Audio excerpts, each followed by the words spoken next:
1947 সাল থেকে ভুগছি। বাপ দাদা চলে গেল, আমরাও চলে যাব।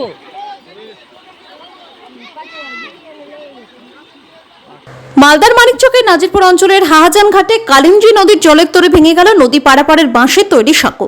আর সাঁকো ভেঙে পড়ে মানিকচকের সঙ্গে যোগাযোগ বিচ্ছিন্ন হয়ে গেল লস্করপুর, লক্ষ্মীপুর, হরিপুর ইত্যাদি গ্রামের, যার জেরে চরম বিপাকে পড়লেন নদীর দুই পাড়ের এলাকার বাসিন্দারা।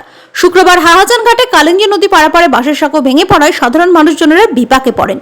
নদীর দুই পাড়ের অনেক মানুষ, স্কুল পড়ুয়া দীর্ঘক্ষণ ধরে নৌকার অপেক্ষায় দাঁড়িয়ে থাকেন। উল্লেখ্য, মানিকচকের নাজিরপুর অঞ্চলের হাহাজান ঘাটে পাকা সেতু তৈরির দাবি দীর্ঘদিনের, কিন্তু সেই দাবি পূরণ না হওয়ায় প্রতি বছর বর্ষার সময় কালিঞ্জির জলের তরে বাঁশের সাঁকো ভেঙে যোগাযোগ বিচ্ছিন্ন হয়ে পড়া যেন দস্তুর হয়ে দাঁড়িয়েছে। মানিকচক থেকে পার্থ ঝায়ের রিপোর্ট। এইরকম ভুগছি আজ থেকে। হাজান ঘাট যাতায়াতের জন্য মানে স্কুলের ছাত্র ছাত্রী সবাই পার হয়, আমরা মোটামুটি 1000 লোক পার হই। কিন্তু আমাদের এই হাজান ঘাটে কোনো সব দিনই প্রতিশ্রুতি দিচ্ছে নেতা ক্যাটাগরির লোকগুলো যে এই হয়ে যাবে, এই হয়ে যাবে, কিন্তু আমাদের কোনো ব্যবস্থা হচ্ছে না। আমরা কিন্তু পার হই। এই যে আমাদের অবস্থা এখন, ছাত্রদের দেখতে পাচ্ছেন যা অবস্থা, আমরা কিন্তু আর পার হতে পারছি না। সব দিনই আমাদের প্রতিশ্রুতি দিয়ে এসছে যে হয়ে যাবে হয়ে যাবে, কিন্তু কবে হবে, আমরা কবে স্বাধীন হব? আমরা কিন্তু স্বাধীন হতে পারিনি। কি আমরা সব দিন পরে স্বাধীন থাকবো? স্বাধীন হতে পারবো কি পারবো না? কবে হবে স্বাধীন? আমরা এই ফারাসের মধ্যে হচ্ছিলাম, ফারাসটা দেখুন ভেঙে গেছে। ফারাসে আমাদের পঞ্চায়েত থেকে কি ব্লক থেকে কোনো মেরামত হয়নি, এমনি রেডিমেড কাজ করেছে, কোনো কিছু করেনি। এরা শুধু টাকা লুটছে। এখানে হাজার হাজার লোক পার হচ্ছে আমাদের মাথা দিয়ে, কিন্তু কোনো কাজ করেনি। এরা শুধু টাকার লোভে আমাদের কোনো কাজ যে দেখাবে, ভোট আসলে ভোট দিতে হবে, এই পাড়ার লোকগুলো ভোট ঠিক দিয়ে দেয় যে এটা ঠিক আছে, আমরা ফারাস মানে ব্রিজ হয়ে যাবে, ভোট দিয়ে দিলাম। ভোট যখন হয়ে গেল আর আমাদের কোনো খোঁজ খবর নাই। এখন নৌকা হবে, এখন ব্লক কি করবে, পঞ্চায়েত কি করবে, তারপরে আমরা করব। ব্লক পঞ্চায়েত যেটা করবে, নৌকা দিলে পার হবো, নাহলে আমরা থাকলাম পর স্বাধীন হয়ে। আমরা চাইছি এটা যে একটা সেতু করুক। আজ থেকে না, বহু যুগ থেকে বাপ দাদা 14 গোষ্ঠী সবাই চলে গেল এই করে, কিন্তু আমরাও চলে যাব।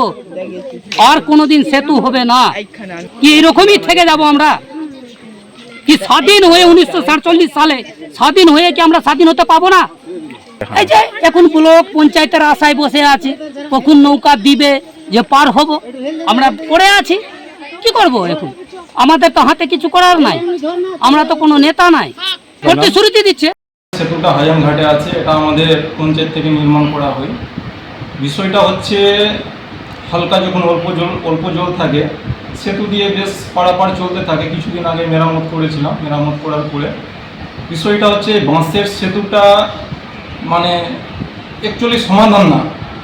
আমরা করছি 3 মাস কি 4 মাস চলাচল করতে পারে, আবার জল বেড়ে যায়। জল বেড়ে যাওয়ার কারণে, তীব্র স্রোতের কারণে ভেঙে যায় বাঁশের সেতুটা। তো আমি চাই, গ্রামবাসীর দাবি এবং আমারও দাবি যে এই সেতুটা পাকাপোক্তভাবে হোক।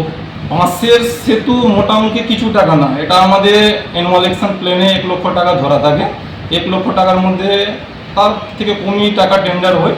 বিষয়টা হচ্ছে বাঁশের সেতু, এই স্রোতে, এই তীব্র স্রোতে বাঁশের যে সেতু, যে বাঁশটা অ্যাকচুয়ালি এই স্রোতটা সহ্যশীল করার ক্ষমতাটা নেই। এইখানে যতদিন না পাকা সেতু নির্মাণ হচ্ছে, এটা সমাধান নাই। আজ না কাল সে ঠিক আছে, আজকে ভেঙেছে, না হলে 2 দিন পরে ভাঙতো, এটাই কিন্তু ভাঙতো সেতুটা। কয়দিন আগে মোটামুটি ধরলেন যে কি আজ থেকে 5-7 দিন আগে সেতুটাকে করা হয়েছে, নতুন করে আবার ওটাকে মানে রিপেয়ারিং করা হয়েছে। দেখুন, বিষয়টা হচ্ছে সেতুটা ভাঙার খবর পাওয়ার সাথে সাথে আমি যে নৌকা চালাই, যে এর আগের বছর চালিয়ে এসেছিল, তার আগের বছরও উনি চালিয়েছিল, যে সুদয় মাহালদার আছে, ওনাকে আমি ফোন করি। ফোন করার পরে ওকে আমি বলি যে এইভাবে সেতুটা ভেঙে গেছে, ইমিডিয়েটলি মানে নৌকার দরকার আছে ওইখানে। ও সময় নিয়েছিল, 1 ঘন্টা নিয়েছিল।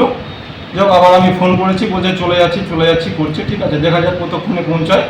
এবং কি আমি বিডিও সাহেবকে মেসেজ করেছি এবং ফোনেও জানানো হয়েছে যে বিডিও সাহেবকেও নিজের দিক থেকে জানিয়েছি যে এইভাবে নৌকাকে বলেছি।